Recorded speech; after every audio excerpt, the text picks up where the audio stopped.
Welcome to another edition of the Inspired Stories podcast, where leaders share their experiences so we can learn from their successes and be inspired by how they've overcome adversity.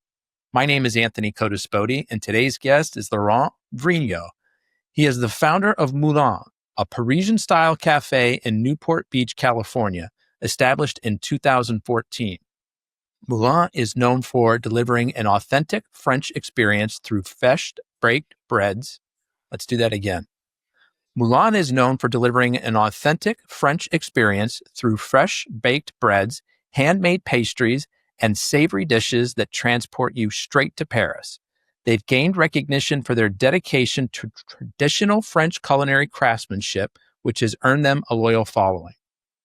Before becoming a successful restaurateur, Laurent was a competitive windsurfer who became an independent sales representative in the action sports world at just 19 years old.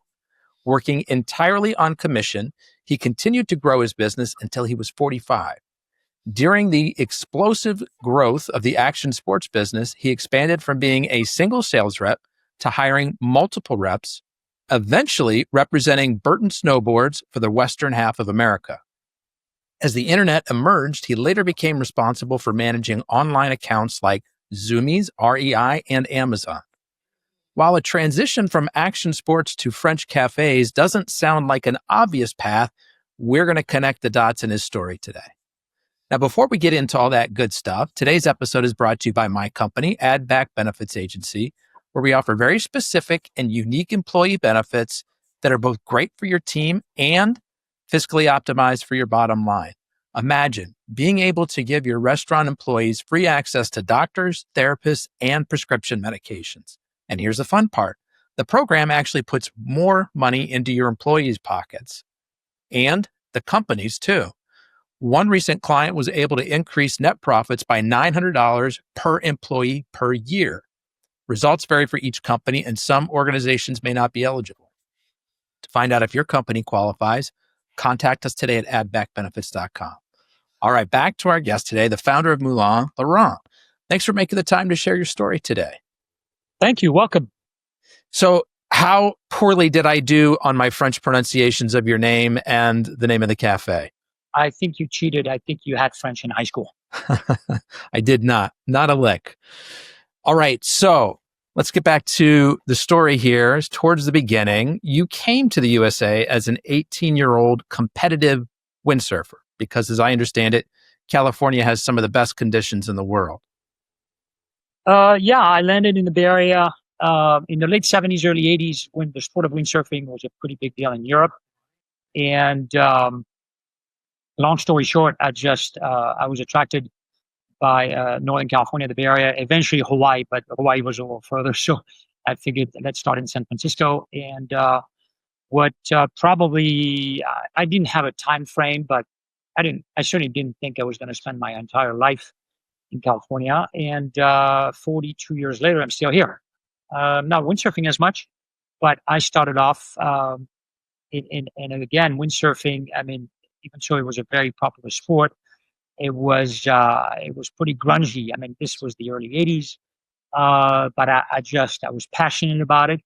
And I figured if I can, I knew I wasn't going to become any kind of world champion or professional.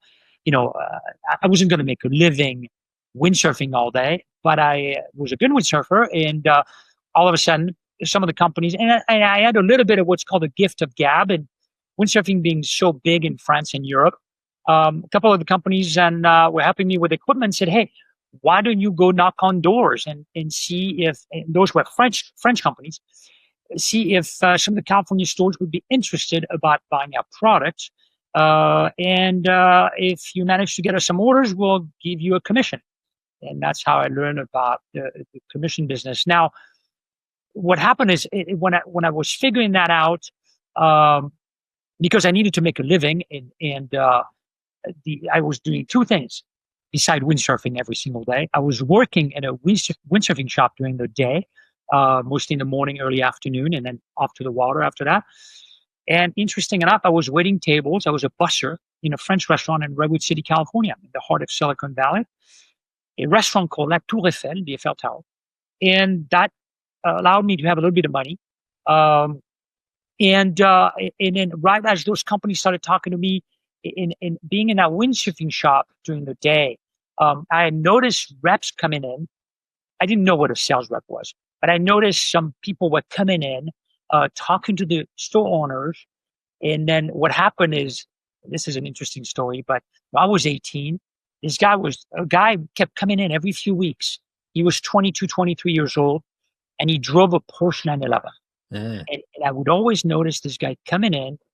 To me, coming from France, a guy almost my age driving a Porsche 911, he would come in, talk to the owner of the store for 30, 45 minutes, and he would leave. And then that's one day I walked up to the owner. I said, "What does this guy do?" Then he comes see you on a regular basis. And he said, "He's a sales rep.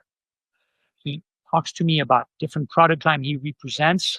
We eventually place orders for some of the product he represents. And he makes a commission." The day I heard the commission-based business and I associated with this guy driving the Porsche 911 my age, I was like, you know what? That's what I'm going to do. At the same time, French companies were like, "Laurent, why don't you go knock on doors and see if..." So these two things happened simultaneously, Yes. basically. This Yes, realization of what a sales rep was, and then the French companies coming to you, offering you that kind of position. And interesting enough, in the 80s, and prior to that, but as far as I'm in my field, but if you look back in America, a lot of people, I always tell this to friends of mine, everybody's selling something. Not in France, but in America, everybody's selling something to someone. And back then, 50s, 60s, 70s, 80s, 90s, and then it kind of went away. But a lot of industries had independent sales rep. People had a zone, they represent a brand or two, they worked for themselves, and they made a commission. Now, Commission only. There was no salary, right? Because you're independent. You're on your own. Now I deal with reps and walk into my store to sell me wine, to sell me butter. None of them are independent. They're all in-house reps. I can be a rep for Cisco, for US Food, for this butter company, for this wine company. The model of in-house, the model has become an in-house model because the nature of most industries is different now. And I'll tell you the number one reason, because I was in the independent sales rep business for so long. The margins are so small in every industry. Most industries cannot afford to bounce 7, 8, 9, 10% to an independent guy being a middleman. That's the whole margin game, right? So the brands that had come to you, they were French brands. Were these French brands really big in action sports then? Is that sort of like an epicenter? No, they were not big at all. Some of them had set up a little office on the East Coast. They were trying to penetrate the US business, New York being a lot closer than San Francisco. And so they had an office in the US, so that allowed me. So all of a sudden they were like, "All along, you're in California, you're in the Bay Area where windsurfing is happening. Why don't you, on top of getting our equipment for free and competing, why don't you knock on doors? We'll pay you a commission to talk about our sales, our boards, our fins, and blah, blah, blah." And what happened is I started making a little bit of money. And as soon as I made a little bit of money, I went to Hawaii. And when I went to Maui, that's when windsurfing, that was the mecca of windsurfing, the North Shore of Maui. And I met the founders of some of the most epic Hawaiian windsurfing brands. I was a good windsurfer. I had the gift of gab. I told them I was a rep in California. And some of those brands said, "You know what? Us being based in Hawaii, we could use a guy like you." So I started ditching the French brands out of New York, New Jersey. And I was representing Hawaiian brands, which had all the aura, the names, and the technology. They were more established, more well-known at that point. The gear was just next level. And that's how I started making a name for myself. I was 19, I was 20, I was 21, 22 years old. The sport of windsurfing was exploding. I was representing some of the biggest brands, American brands, that is. And I was starting to make a pretty good living.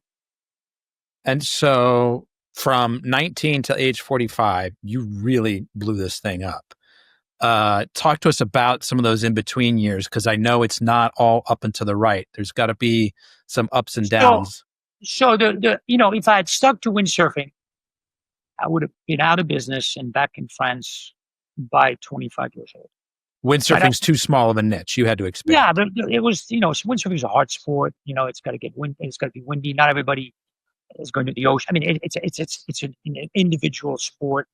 But what happened is I went to compete in February '88 in Mexico, and I got hurt. And so instead of staying down in Baja, Mexico, which we did every winter for weeks at a time, I came back to the Bay Area, and I was doing a little rehab on my leg, and I started visiting some accounts. I had nothing better to do in February. And a couple of the accounts were like, hey, we're heading to Las Vegas in the next couple of weeks. Some of those accounts being in the ski business. I'd never been to Las Vegas. There was no reason for me to go to Las Vegas. No wind, no water, really. And I found out those people were all heading to something called SIA, Snow Sport Industry of America. The largest trade show in North America for the snow sport industry was in Las Vegas. So I figured, you know what? I'll go to Las Vegas. I'll go check it out. Not being busy in the winter, not being in Mexico. And in the back of my head, the winter before, I never skied before, but the winter before, someone had loaned me a snowboard. Someone had loaned me a snowboard, and I'd gone to Lake Tahoe, and I'd gone snowboarding for 3 days at Boyle Ski Resort on a loaner snowboard. And because I like everything that glide, and I'd done it 3 days the winter before, and gone back to my windsurfing things, blah, blah, blah. I was like, well, I'm the ski show, Las Vegas, maybe snowboarding. I'll go check it out. So I went over there, and this was March '89. That's right, March '89. And I walked into this trade show where everything was big. There was nothing like a surf show, nothing like a windsurfing show, nothing like the crazy apparel, California. People were in suits, big brands from Europe, Rossignol, Salomon, Nordica, Austrian brands, German brands, French brands. I was like, wow, this is the big league. This is the ski industry, right? And after a couple hours of walking around, I stumbled on a booth which had snowboards on the wall. And what caught my eye beside the snowboard on the wall was the fact that there was a television with a VCR right in front of the booth with a snowboard flick. And I'd never seen snowboard on television. I was just like, but mind, this is 1989. No, this is the infancy of the internet. I was like, wow, snowboarding. And I was infatuated by this movie. And on this booth was a retailer talking to someone. And this retailer saw me. And what happened is this was the Burton Snowboard booth out of Burlington, Burton originally was based in Manchester Center in Vermont. I've never heard of Vermont. I never heard of Burton Snowboards. But this retailer, which was buying windsurfing products from me, saw me, and he walked out to the television booth, and he said, "Hey, Laurent, I'm talking to the people from Vermont. I'm ordering a few snowboards from my ski shop, and in the conversation, I just found out they might be looking for a rep, and I think you should talk with them." And it was like someone putting a coin in the machine. I was like, let's go. Who do I need to talk to? In a 23-year period, I built the largest agency for Burton Snowboard in the world.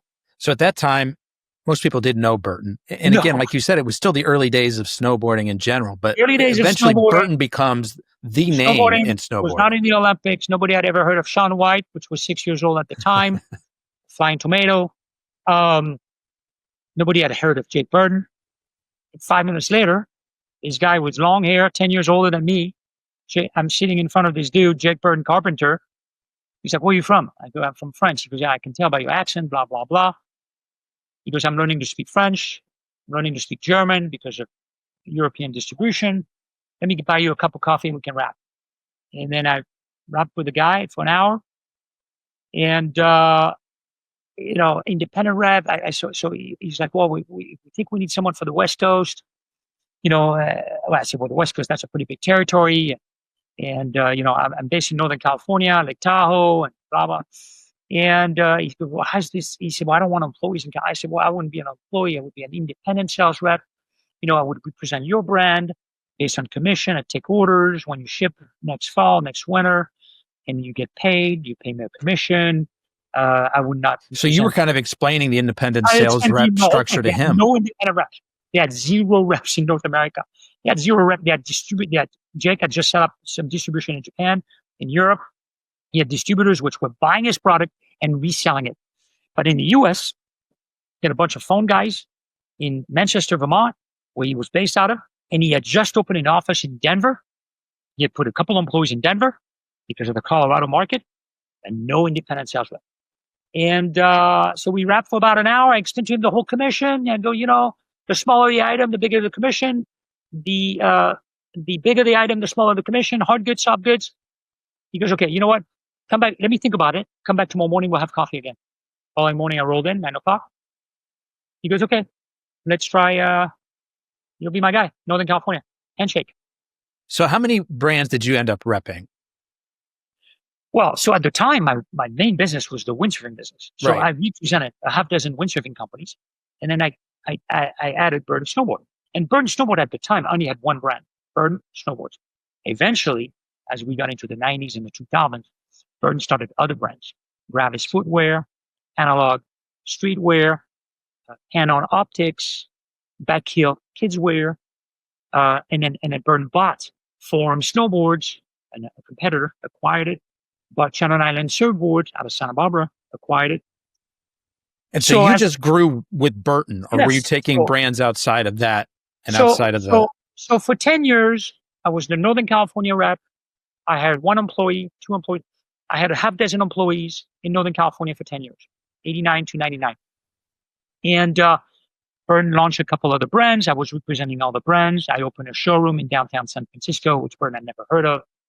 So I figured the retailers would come to us to look at the product line. I would control the environment.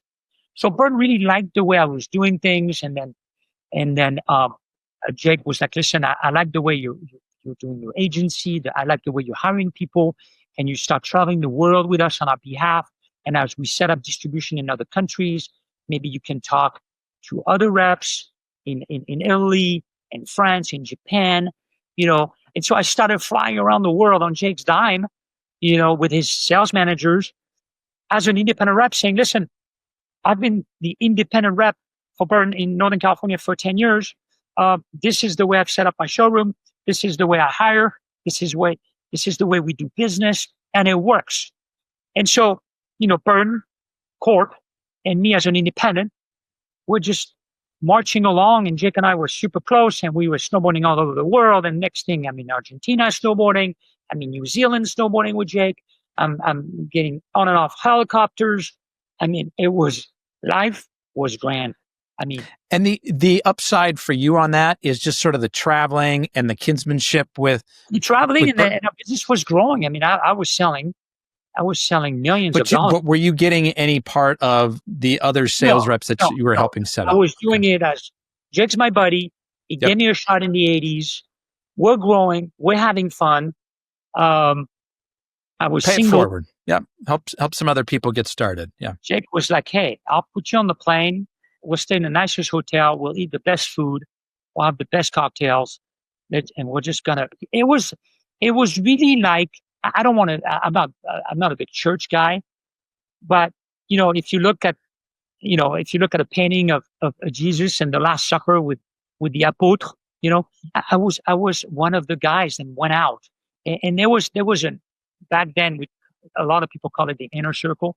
Jake had an inner circle, and over the 90s there was a half dozen of us. Some of the European distributors used to call us the Dons. So Jake had a half dozen of us, which were there since day one, and we traveled the world with him. And whatever he preached, we just made sure people got it. So you built this, did crazy well for a little over 20 years. And then at the age of 45, you decide to step away. Why? So quick.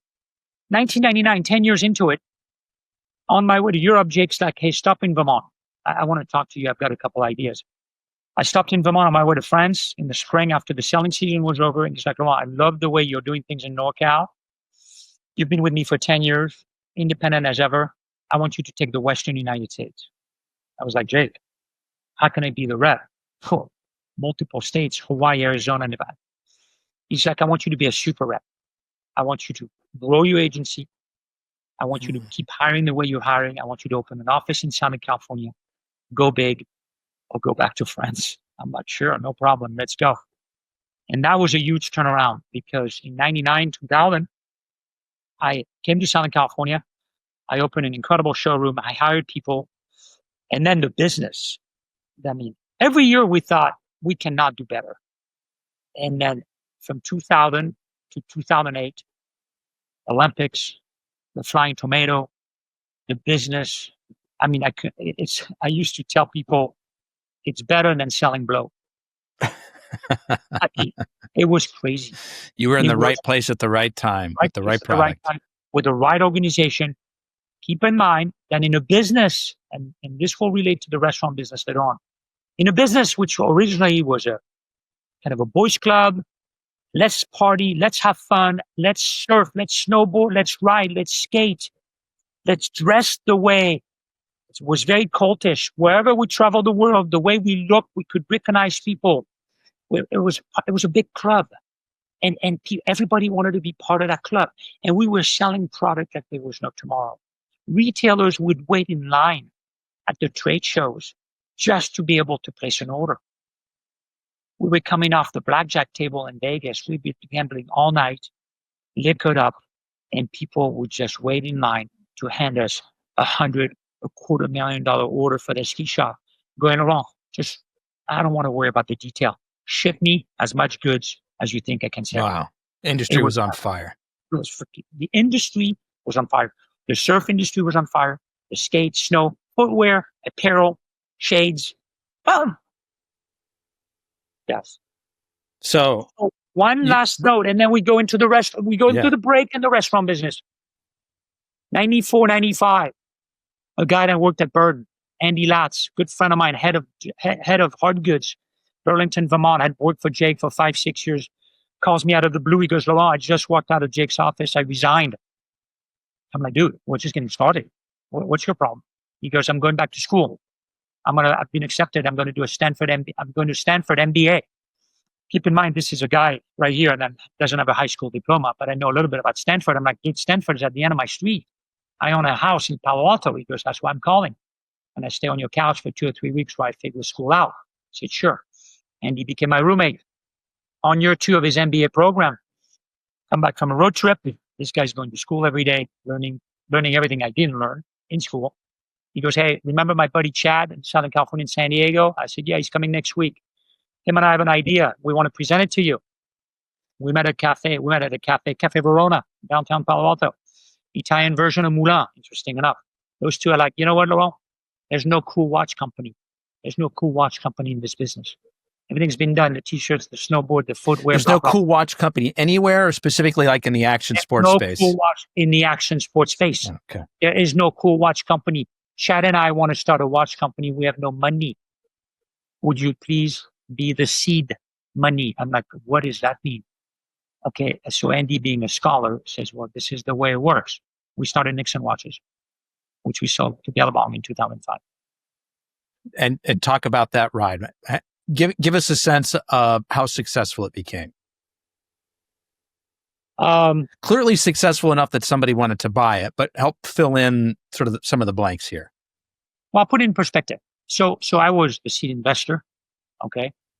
And so Andy and Chad, with my seed money, went to work for a few months, 7-8 months, and then they came back to me and said, okay, the good news is you've not lost your money. We are going to start Nixon Watches, but now the real work starts. All the work we've done to be able to launch this brand now, when we've done all the homeworks, we need to raise real money. And Andy, being the scholar that he was, he said, listen, we're going to sell 38% of the company. He valued the company at $2.7 million. We had not sold a single watch. We had not paid a single watch. Keep in mind, this is in the mid-90s, right? It's quite a valuation back then. Yeah. He said, Laurent, we need to gather whoever we know that has money. We're going to gather them in a room. I'm going to talk about the brand. That's Andy. Chad's going to talk about the marketing and the team and the athletes, because that's his background. And you, Laurent, being a sales rep, you're going to talk about the distribution and the fact that Nixon Watches can be in all the cool stores overnight. So we presented to about 25 people. Minimum investment was 50 grand. Okay. We needed 1.2 million. So we sold 7 years later, And we did an earn out 5 years and 1 day after that. Every friend of mine in the Bay Area, which is still a friend of mine, probably a better friend now. Every friend of mine then gave us a check for 50 grand. The first time around, got a check for 900, 7 years later.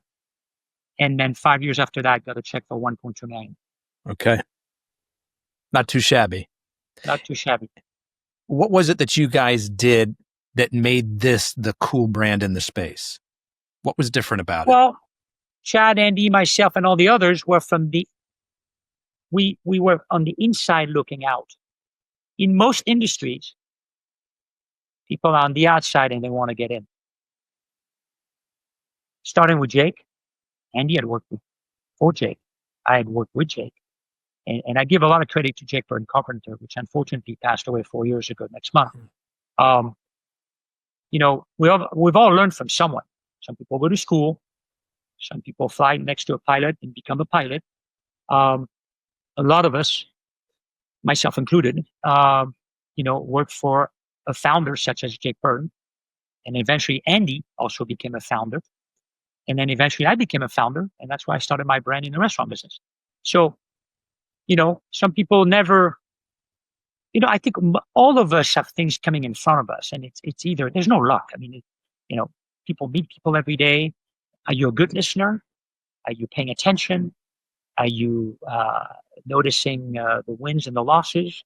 And are you learning in the process? And if you are, and have the guts, one day you do your own thing. That's but what made this brand so attractive? I think a big part of it has to be that, again, like you said, you were on the inside. You had relationships with the cool stores, with the retailers, right? So you could go in and say, hey, trust me, this is good stuff. This is going to go well. And a lot of people would place orders first time around.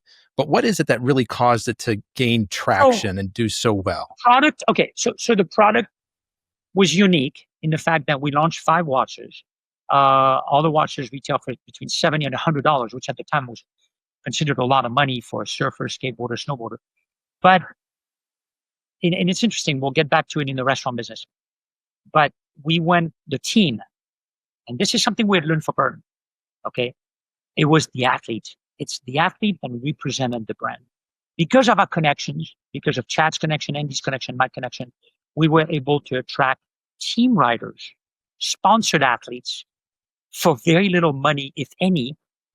But because we were on the inner circle, we were part of the inner circle, and they were part of the inner circle, we managed to convince some very good athletes in surf, snow, and skate to have a Nixon logo on their snowboard, to have a Nixon t-shirt on the beach, to have a Nixon watch on their wrist.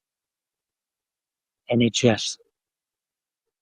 and we had the distribution, okay? I was the Burton rep in California.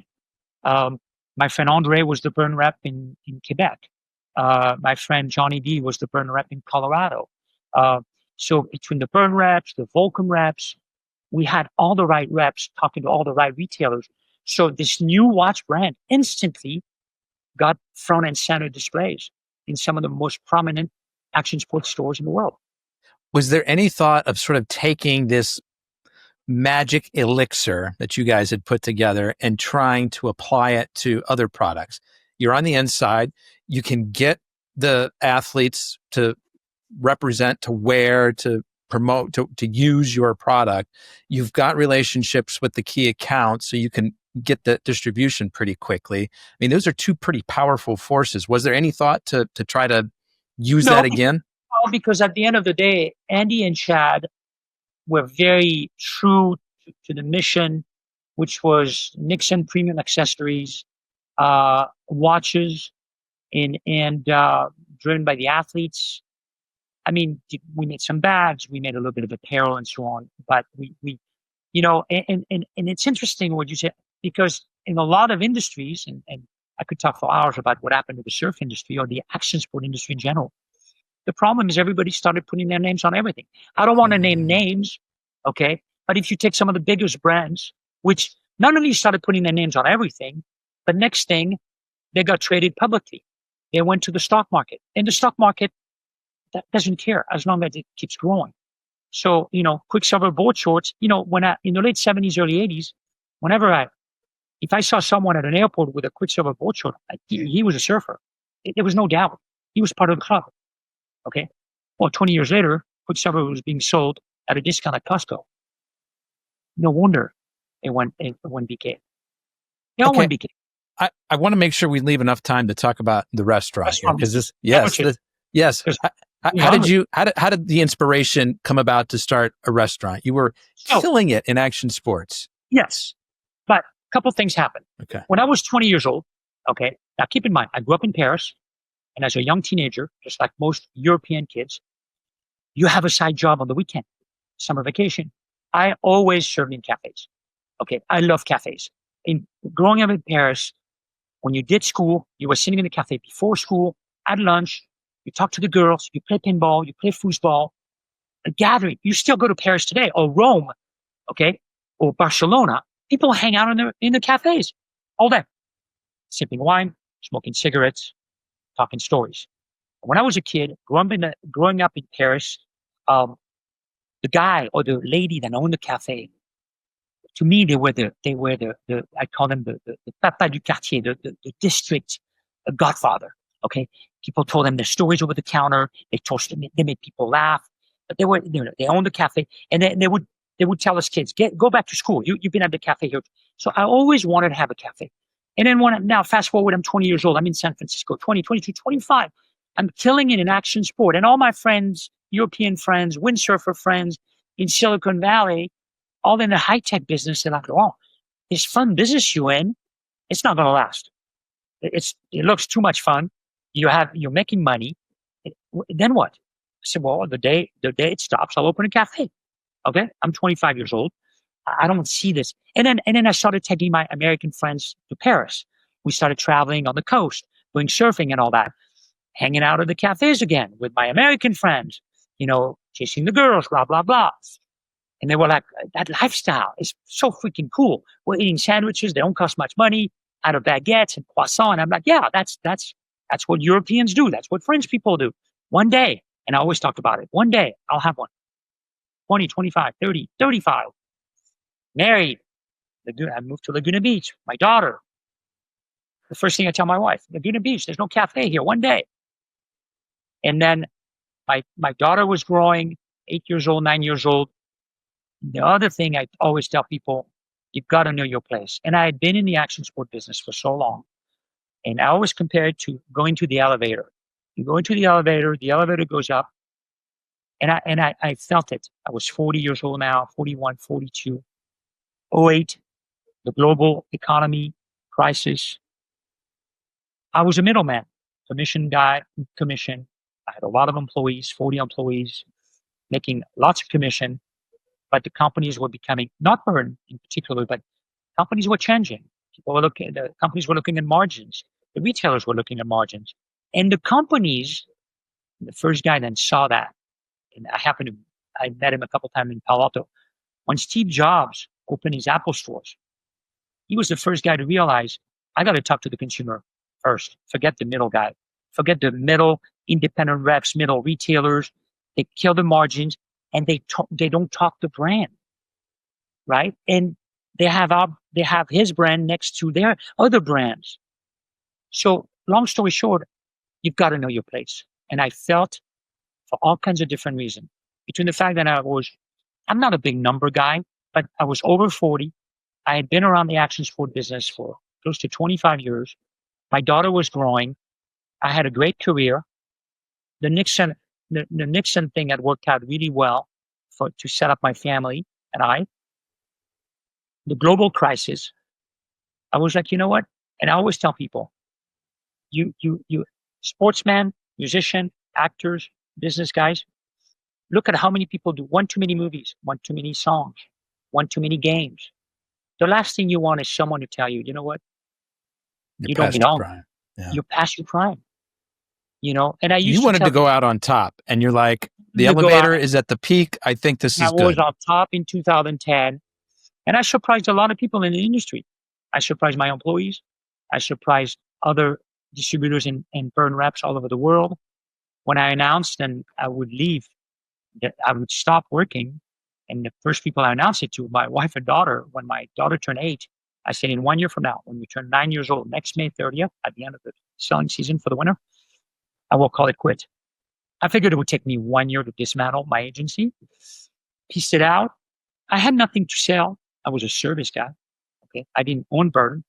Okay. I didn't own any of the brands. I was a commission-based guy, but I figured I'll leave. I'll part ways with the companies on a great terms. We'll make sure that some of my original sales rep end up with pieces of it. So some of my original reps ended up with Burton in Southern California, Burton in Northern California, Nixon, and and so on. And a year later, in 2010, May 30th, on my daughter's birthday, all my contracts were over, and my wife, daughter, and I traveled the world in and out of Newport Beach for 2.5, almost 3 years. And at what point did you get bored and decide to open the cafes? Well, it wasn't really getting bored. It was a combination. Also, my wife saying, "Hey, your daughter, she needs to enter a more regular cycle of school. The zigzagging, and I was getting a little bit bored, and I had, and I had this cafe thing inside me, and then one day I told my wife and daughter on the kitchen counter, I said, you know what? I'm going to open a cafe. I'm going to open a little cafe, and I called it that. I said, I'm going to open a little cafe in Newport Beach. And I wanted my daughter, which is born in San Francisco, to kind of know this environment. I grew up in Paris, and I missed the product. I missed the lifestyle, the sandwich with the jambon and the eclairs and the salads and the omelets and all the basic Parisian cafe food.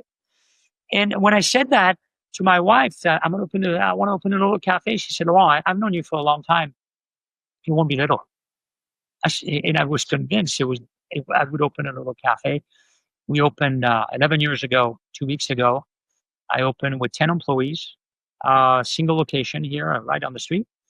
And then 11 years later, we have 8 locations and 200 employees. So was it a success right out of the gate, or did it take a while to get some traction? No, it was a success right out of the gate. As a matter of fact, that doesn't happen very often. What were you guys doing? Well, a couple of reasons. Number one, I had the means to open a real establishment. Okay. You didn't have to do it on a shoestring budget. You could do it the way that you wanted. It was nice. The quality was there. Yeah. I had the budget to do it right. Now, keep in mind, I'm not a baker. I'm not a pastry chef. I'm not technically a restaurant guy. So I figured, okay. And I figured in Orange County, not so much the French bar, but the restaurant bar and the public is well traveled. So I'm going to get one shot. And a lot of people were like, Laurent, this restaurant industry, you're about to turn 50. Why? You've done great. You can do nothing. You can do other things. Why would you want to get into the most difficult business of it all when most restaurants close within 1 year? Now, remember, I come from a sports background, and I'm very competitive. Not only back in the day with windsurfing, but the last 25 years, I fell in love with long distance running, in particular the marathon. So I've traveled and competed in the marathon all over the world, which is why my voice is a little weird, because I had a great training session this morning at 6 a.m. And I'm just a competitive person. And I'm also, very few people play the long game. I'm a huge fan of the long game. Nothing happens instantly. The only thing that happens instantly, if you're lucky enough, is to win the lottery. But everything in life, you got to put in some time. Okay. Hard time, good times, but you have to put in some time. If you want to make it to the Boston Marathon, I can assure you that for a few years, you got to go run every day.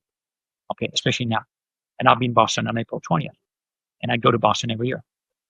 But that took a long time. The first 10 years, I could not go to Boston. I had to go running every day. It took that long to make it to the Boston Marathon. It's the same thing in the restaurant business. So I had the means to do it well. I had the means to hire well. And out of the gate, I figured I got to sell the real deal. My croissant have to be as good as a croissant in Paris. My crêpe, my croque monsieur, my sandwich, my baguette, my jambon. We make the ham. No one makes the ham in Southern California. No one makes the ham, which is called the jambon blanc de Paris. What's different about the ham? Why can't you just get it from, I don't know, Cisco? Low on sodium, curated all night, low on sodium, shredded very thin, very white, not pink. If your ham is pink, walk away. Why? Okay. It should be a very light rose, almost on white. And when it's pink, what does it mean? It's fake. It's industrial ham. Yeah. So the jambon is a staple. Americans eat turkey. French people eat ham. Okay. The staple product is a jambon fromage, jambon cheese, Emmental Swiss cheese on a baguette. Saucisson salami with the little pickles and so on. So I don't want everybody to think that your life was just all roses, no struggles, no challenges. There had to have been some issues that you overcame early on with the restaurant. Can we maybe explore one of those and how you worked through it? Well, number one, when you build a restaurant, it takes time, permitting, money. If you do it on a shoestring, it's not going to work. Okay. If they tell you it's going to cost $500,000 to build it, it's going to cost $1 million. That's called change orders. So you've got the whole city process, health department process. There are a lot of rules and regulation. Of course, you're going to make something people are going to put in their mouth. Okay. So there's a lot of rules and regulation about how to make food and sell food to the public, which is fine. Time, money, and then the public, as much as I want, and I do sell the real deal French product, Americans, especially Californians, especially Southern California, especially Orange County folks, especially Newport Beach customers wanted their way. It's called entitlement. People would love to change everything on my menu. Welcome to Moulin. You don't get to change anything. Whatever you think you want, if it's not on my menu, you get to make it at home. We sell the real deal. Meaning right? What? Like what's something that somebody would ask for that you would decline? Well, there's a staple French product at every cafe in France called a croque monsieur. It's a grilled ham and cheese with a slice of ham in the middle. It's called a croque monsieur. When it has a sunny side egg on top of it, it's called a croque madame. There's no such thing as a croque monsieur, croque madame without ham. Okay. There's a lot of other things we sell without ham. And I respect people that don't want to eat ham. Okay. Based on whatever, religion or the fact they don't like ham and so on. But when you ask for a croque monsieur in Newport Beach, in the first 2 years, people would say, I'll take a croque monsieur without ham. I would go, there's no such thing. What you want is a grilled cheese. I don't sell grilled cheese. The place across the street sells grilled cheese. Okay, well, I want a Coca-Cola because you're being an ass, so give me a Coke. But then we don't sell American sodas here. You don't? Why? No, we don't. We still don't. We only sell French lemonades, French Orangina, French Perrier, French Evian. Okay. What about California wine? I hear the Californians make great wine. Okay, well, I don't sell California wine. You know what? Because the French make great wine. I only sell French wine, water. Everything in my place is French. But not only that, the decors, everything is authentic. Every table, every chair, every light, every sign on the wall is from the 30s, 40s, 50s, 60s, 70s. I go to France every year. I fill up 40-foot containers of objects which speak history. History means experience. It's almost like you want your guests walking through a portal where it's like they walked from Orange County into a little slice of Paris. Everything in there is Parisian. It's French. No jet lag, no attitude. Those are the two things you can leave at the door. Okay. We're nice. I think we're a little nicer than your average cafe guy in Paris. And you not jet lag. You have not traveled 11 hours to fly to Paris. But there, you're back to the struggles. So the consumer, the city officials, that was fine. Rules are the rules. And then the consumers. And then the employees. Big difference between action sport and the restaurant business. In action sport, everybody that I hired, every sales rep or merchandiser that I hired, ultimately wanted to do what I did for a living. Okay.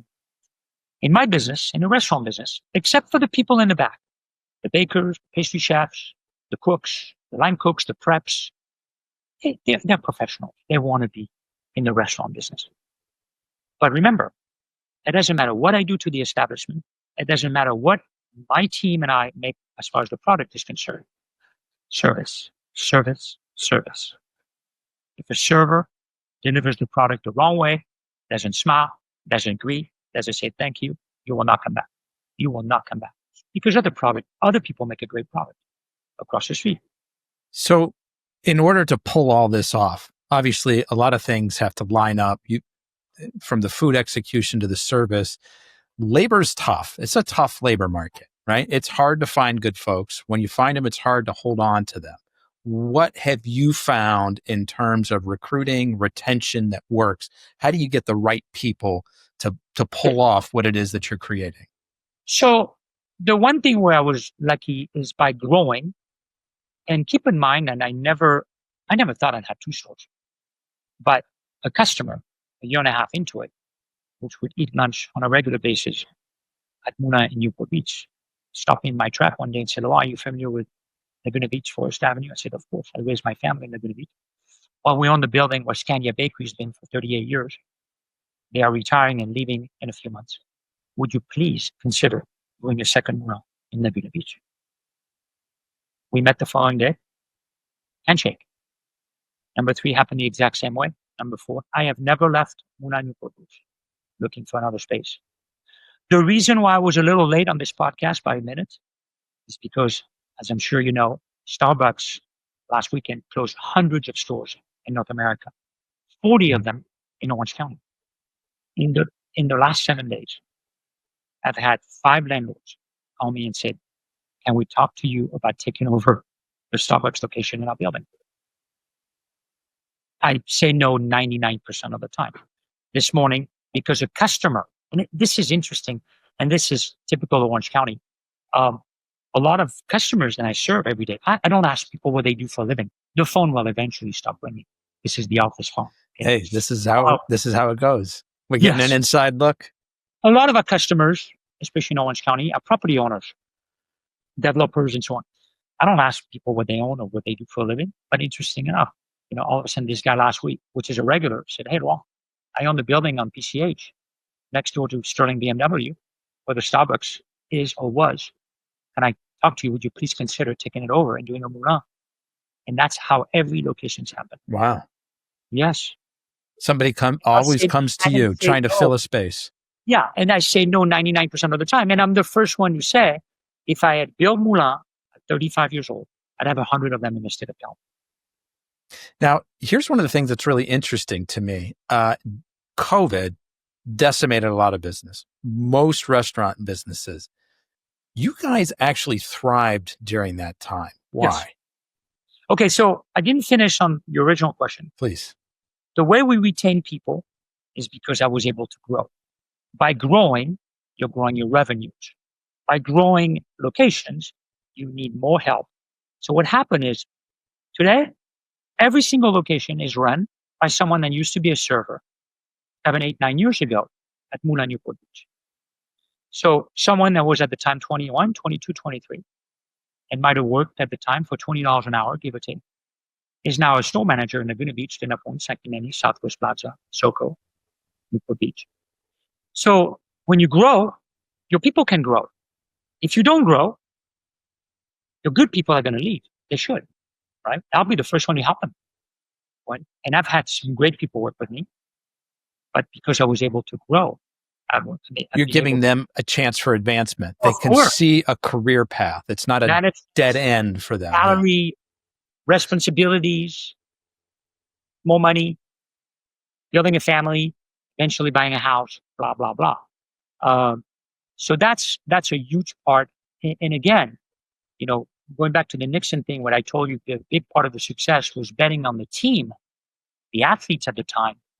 Same thing with Burton Snowboards. Well, in my brand, relying on the team. I mean, without the right people, there is no growth. I don't care what kind of ham you're making. You need good pastry chef, good bakers, good everything, good servers, good managers, and growth allows you to do that. Now, to go back to COVID, what happened with COVID is, number one, all my locations at the time, I had 4 and about 75 employees because of friends, cafe vibe, and I had always had huge patios. I was a huge fan of, we're in Southern California where it's 80 degrees every day. So I was a big fan of patios. I had a little bit of seating inside, but I had a lot of seating outside. Keep in mind also that you pay rent inside. If you're a good negotiator, you don't pay rent outside. Okay?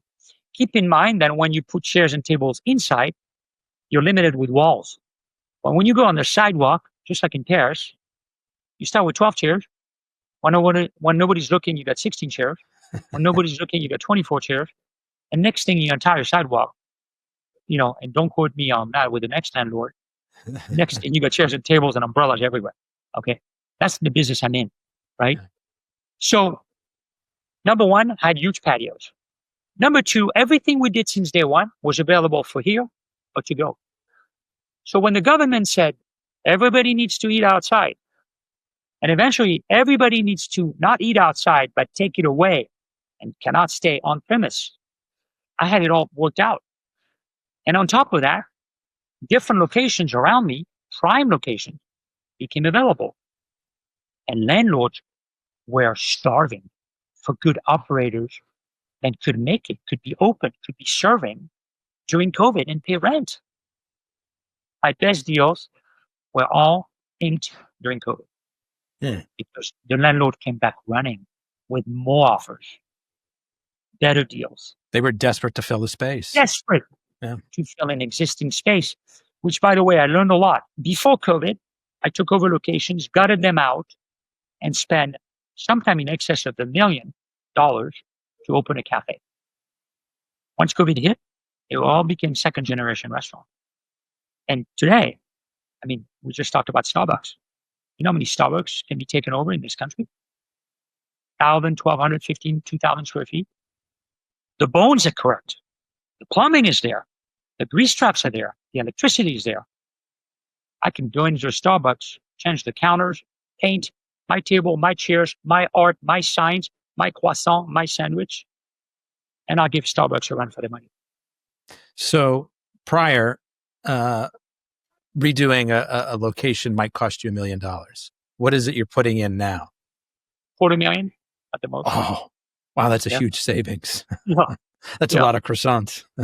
And so, and it's interesting. I mean, and I have the most respect for Starbucks, In-N-Out, Chipotle, and all those huge chains around me.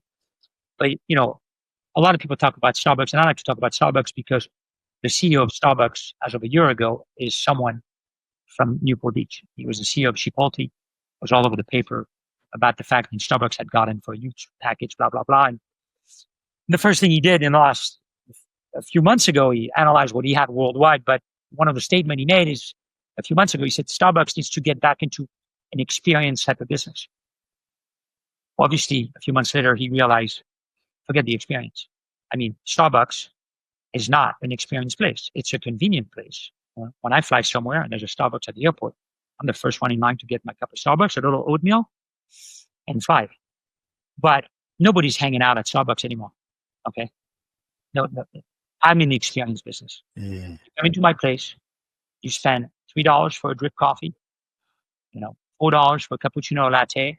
Maybe you add a croissant to it. You can sit there for 2 hours on the patio. You're going to hear people talking all kinds of different languages. Business is getting done on my patios. And we're in the experience business.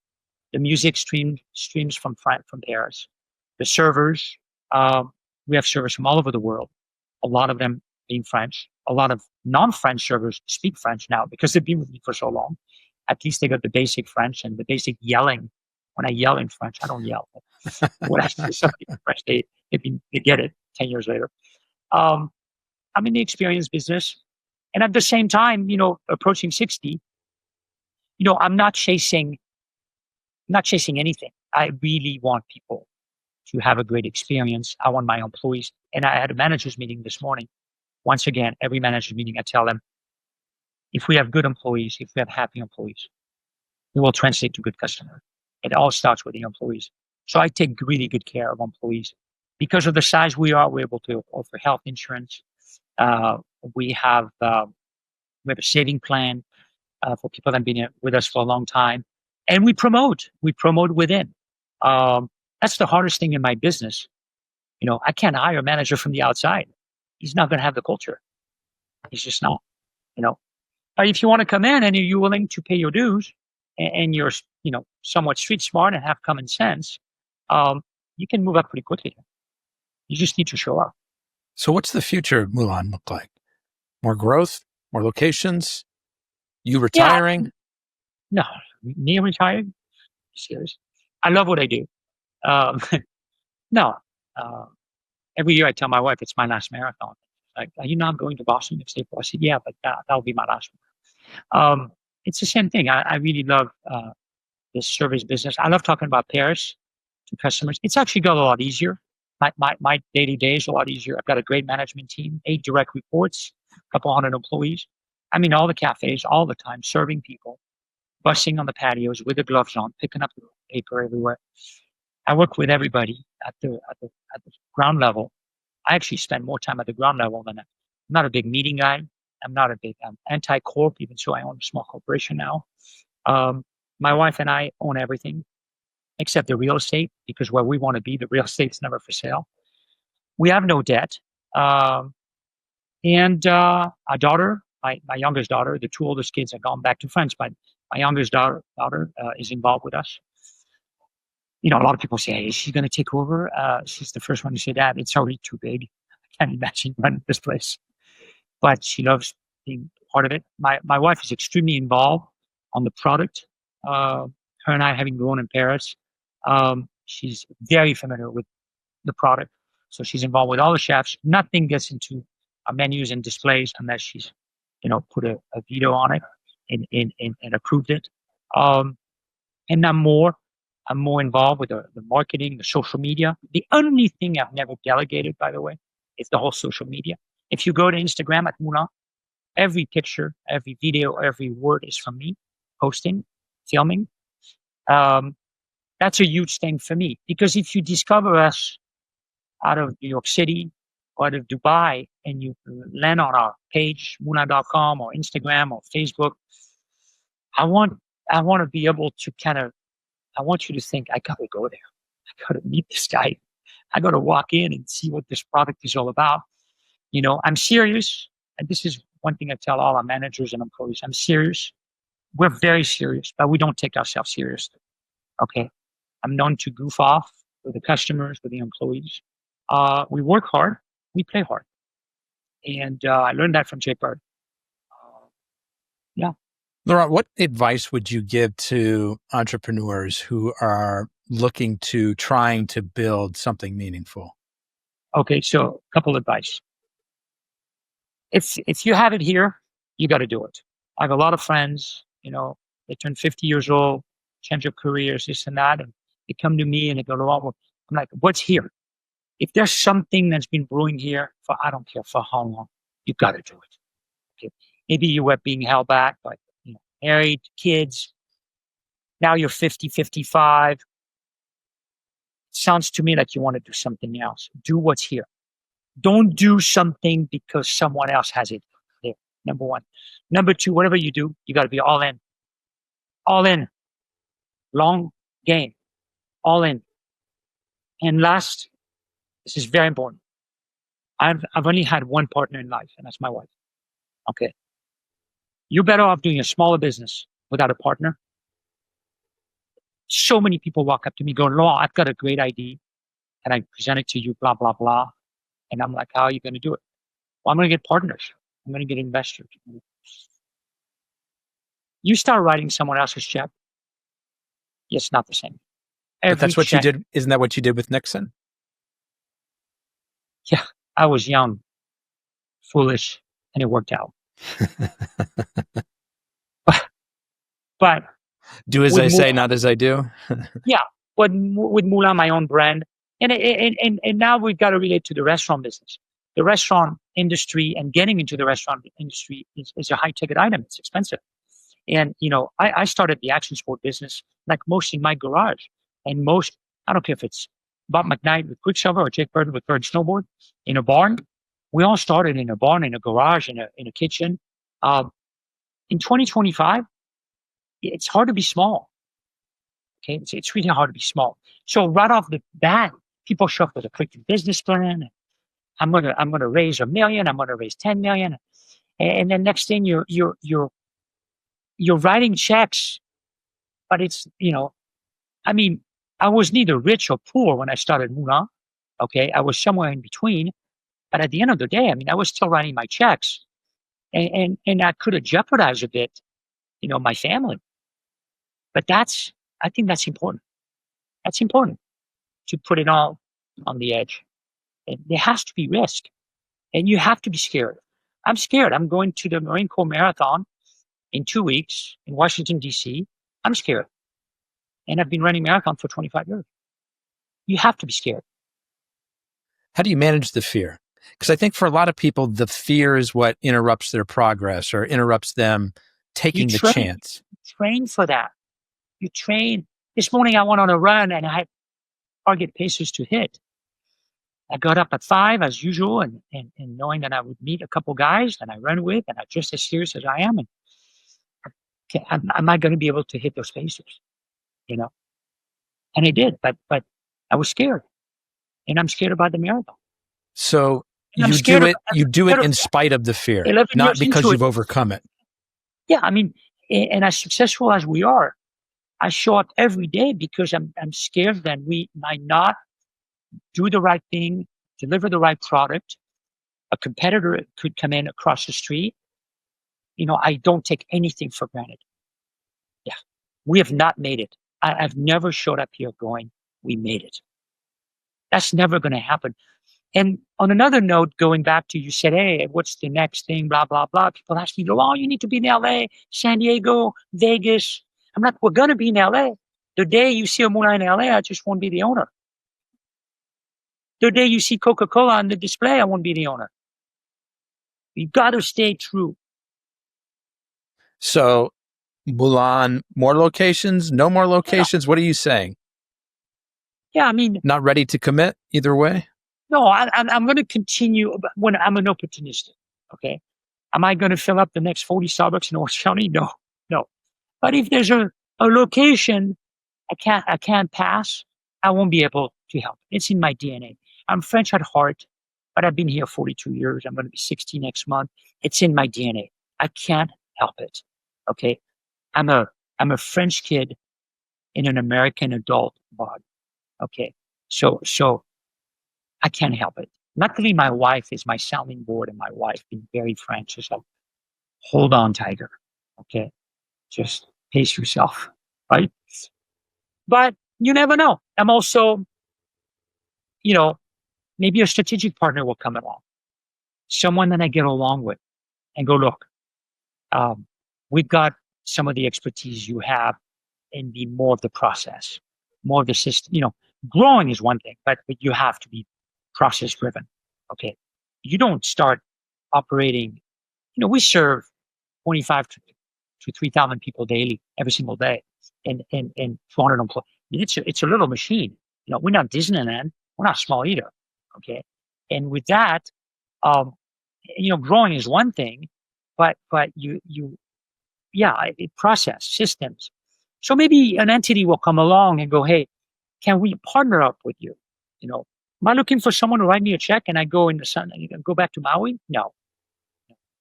But I'm not against anything. Having had all my adult business life in California, and I've seen, and again, I just told you, I'm not into partners, but I also believe that maybe something will come along in the next couple of years where it'll make sense to merge, and I'd love to see 20 Moulin in Southern California. Just starting. I mean, we're everywhere in Orange County, but we're nowhere. All the Moulin are 20 minutes or 20 miles from my house. It's been my rule since day one. We're not in Long Beach. We're not in Orange. We're not in Tustin. We're not in Corona del Mar. We're not in Mission Viejo. We're not in Laguna Hill. We're not in San Juan Capistrano. Right there, I can double my footprint, and I'm still within 20 miles or 20 minutes of my house. So you're open to interesting opportunities if everything's aligned. Yes. Yeah. It's all about, but again, pace. I'm patient. I'm very patient. So, Laurent, I've just got one more question for you. But before I ask it, I want to do 3 things. First of all, anybody who wants to get in touch with the brand or Laurent himself, I'm going to first direct you to their website, moulin.com, moulin.com. You can email Laurent directly. He was kind enough to give out his email, laurent@moulin.com. His first name is spelled Laurent, Laurent,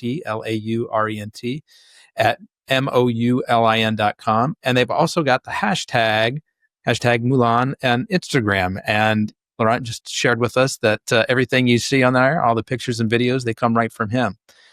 Second thing is, as a reminder, if you want to get more employees access to benefits that won't hurt them financially and carries a financial upside for the company, reach out to us at addbackbenefits.com. And finally, if you take just a moment to leave us a comment or review on your favorite podcast app, it will hold a special place in my heart forever. So last question for you. What's your superpower, Laurent? Well, I mean, I'm very driven. I'm very driven. I always show up. I'm just like everybody else. I mean, there's days where like, maybe I don't want to go down to the restaurant. Maybe I stay home. Or maybe instead of taking a 1 week vacation, I stay longer. Or you have to show up. You have to show up when you don't want to show up. There's days where I don't want to go running, but I want to make it to the Boston Marathon, so I go running, rain or shine. So I'm not a scholar, and I think maybe that is the superpower. The fact that I didn't go to school. I don't have a high school diploma, no college degrees. I bailed out of school very young. I've always worked. I grew up in boarding school from 6 to 16. So, my parents were, the word is volage. My parents were not really there, but my grandparents were always there on both my mother's side and my father's side. And my grandparents, being born in the 20s, were very, very hard workers. They had lived through World War II in France, being occupied. And they were both my grandparents were independent business people. And I watched that as a kid. I was 8, I was 10, I was 12. And I just watched hard work pay off. And so that's the superpower. Love it. Moulin I'm sorry. We'll redo that. Laurent from Moulin, the chain of Parisian cafés in Orange County. Small chain. We'll do it one more time. Laurent from the small chain of Parisian cafés in Orange County called Moulin. Thank you for sharing both your time and your story with us today. I really appreciate it. Come to the cafe, ask for Laurent, tell them, or ask for anyone and tell them, I know Laurent, where's he at? I want him in my croque, monsieur. Always. Folks, that's a wrap on another episode of the Inspired Stories podcast. Thanks for learning with us today.